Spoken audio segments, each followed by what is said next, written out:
So the day after the Passover meal, Tammy went to the synagogue for what was always the best meeting of the year. And then she came back home and she just lolled around lazily in the courtyard in the warmth of the sun. She had been snoozing for a while when she suddenly woke, feeling cold and uncomfortable. As she sat up, rubbing her arm to get rid of the cramp, she realized why she'd become so cold. What had been a warm, bright courtyard with the sun at its height in the soft blue sky only half an hour ago was now desolate, frightening, and dark.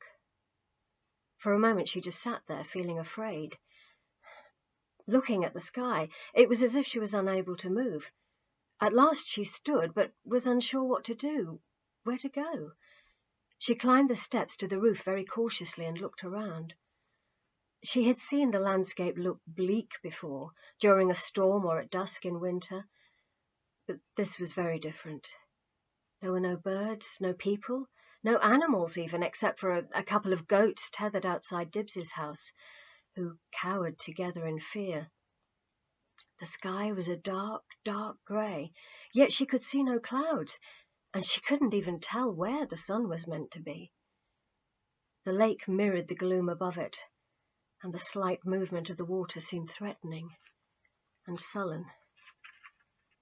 She gulped and hugged herself in fear as she took it all in, then noticed a figure at a slight distance looking up at the sky. It was Caleb. Tammy climbed slowly down the stairs and walked towards him up the road that led from Capernaum. Her legs felt heavy and wouldn't stop shaking. Her hands were icy cold. As she drew near, she struck off the road and made her way across the scrubland to where he was standing.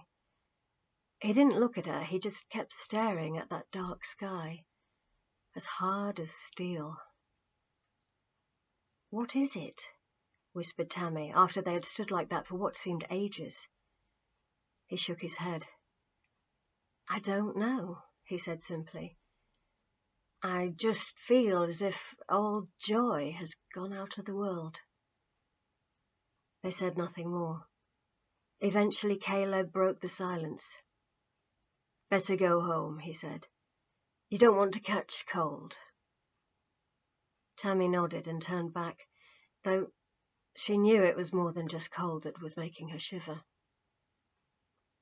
So this strange darkness causes a lot of Jesus's followers in Capernaum to feel very uneasy, and they start to gather at Tammy's house. There's a really strange, distant rumble, kind of like an earthquake, but they don't understand what's going on. They just know that they want to stay together and that they don't feel right. So they stayed together all the way through the week of the feast, and even after that they met together whenever they could, just wondering what it all meant. It seemed as if everyone was waiting and listening for something.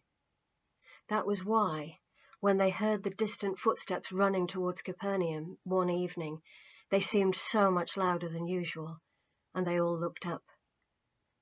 The banging on the gate when it came was as loud as a rifle shot.